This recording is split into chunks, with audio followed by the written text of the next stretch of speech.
दर्शनम् कल्पतरु दर्शनम् ज्ञानपीठ महासंस्थान सिंहासन दर्शनम्. மாற்றவே முடியாத இந்த எக்ஸ்ட்ரீம் விஷயங்களை ஆழ்ந்து இனிமையாக ஏற்றுக்கொள்வதுதான் புத்தி. ஆழமா புரிஞ்சுக்குங்க. ஜீவன் முக்தியினுடைய பல்வேறு பரிமாணங்களை புது கோணத்துல உங்களோடு பகிர்ந்து கொள்ளுகின்றேன்.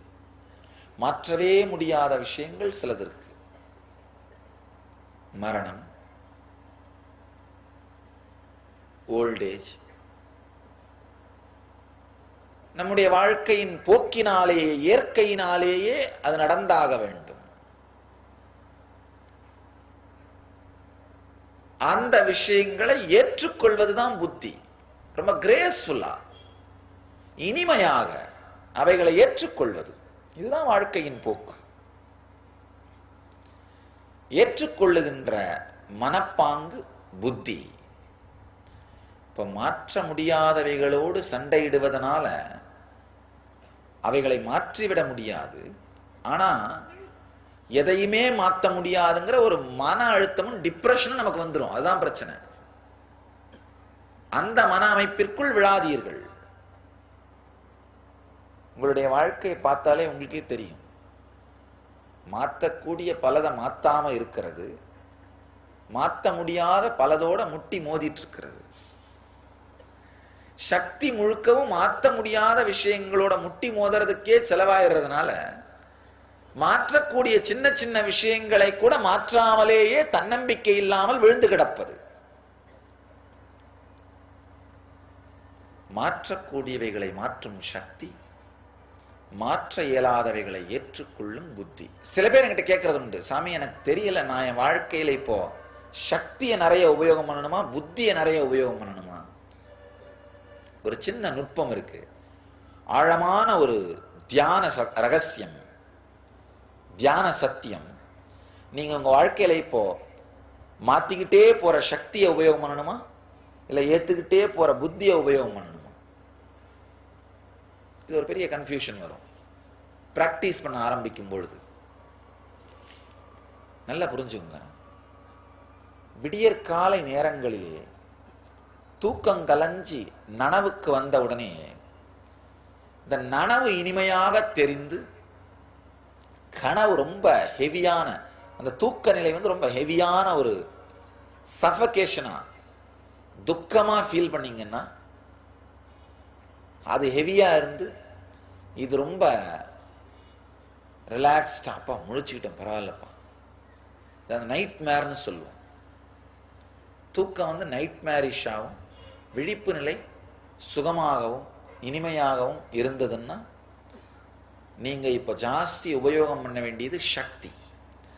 உங்களுடைய மாற்றக்கூடிய பல சக்திகள் இயங்காமல் புதைந்து கிடக்கின்றன. அப்ப நீங்க இப்போ உங்க வாழ்க்கையில பல விஷயங்களை மாத்தலாம். பல விஷயம் மாற்றக்கூடியவைகளை மாற்றாமல் சோம்பல்தனமாக பந்தத்தன்மையிலே இருக்கிறீர்கள். சில பேருக்கு அப்படி இல்லாம விழிச்ச உடனே இந்த நனவு நிலை பெரிய பிரஷரா இருக்கும். தூக்கம் வந்து ரொம்ப இனிமையாகவும் சுகமானதாகவும் பெரிய ஓய்வாகவும் இருக்கும். ஐயோ இன்னொரு நாள் வந்துருச்சா, ஏண்டா விழிச்சோம். இந்த நனவு நிலை மிகப்பெரிய பிரஷராகவும் வேதனையாகவும் துக்கமாகவும் இருக்கும். அந்த மாதிரி ஃபீல் பண்ணீங்கன்னா அப்ப இப்போ உங்களுக்கு தேவை வந்து சக்தி இல்ல புத்தி.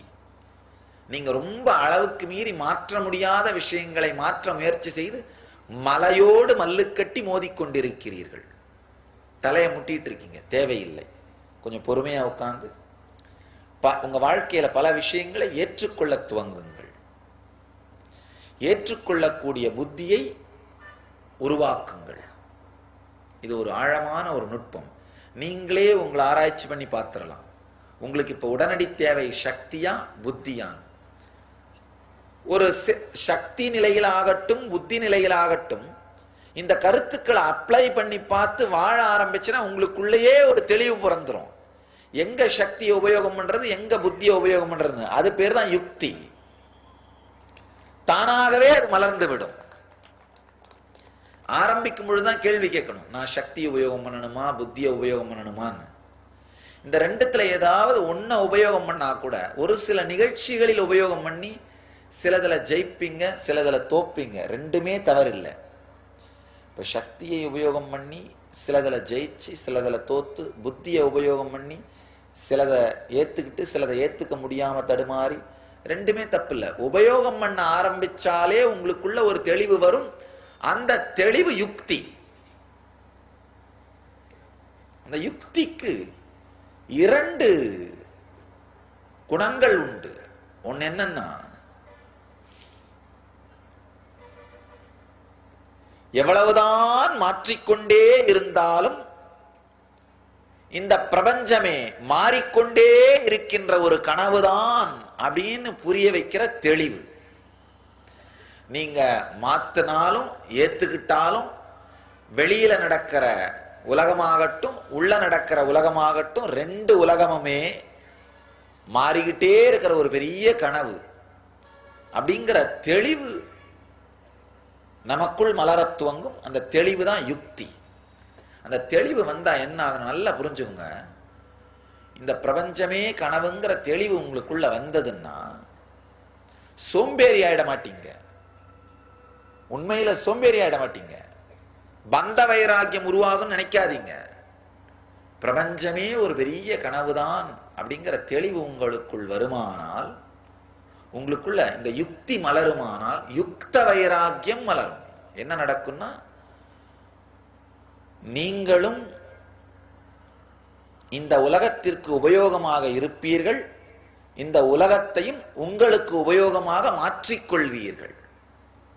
உண்மையில இந்த பிரபஞ்சமே கனவுதான்னு தெளிவு வரும்போது என்ன ஆகும்னா, ஆட இதுக்காகவாப்பா போய் நாம இவ்வளோ கஷ்டப்பட்டோம் அப்படிங்கிற ஆழமான அமைதியும் தெளிவும் உங்களுக்கு ஒரு வந்ததுன்னா, சம்பாதிக்கிறதுக்காக இந்த உலகத்தை உபயோகமா நீங்க மாத்திக்கிறதுக்காக பட்டுட்டு இருந்த கஷ்டங்களும் இல்லாம போய், கஷ்டம் இல்லாமலே இந்த உலகத்தை உங்களுக்கு உபயோகமா மாத்துறது எப்படின்னு தெரிஞ்சுப்பீங்க.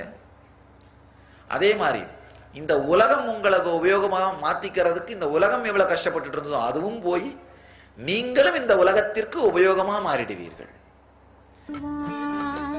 ஜென்ம ஜென்மமாய் செய்த தவமோ புத்திர நண்பனாய் நித்யானந்த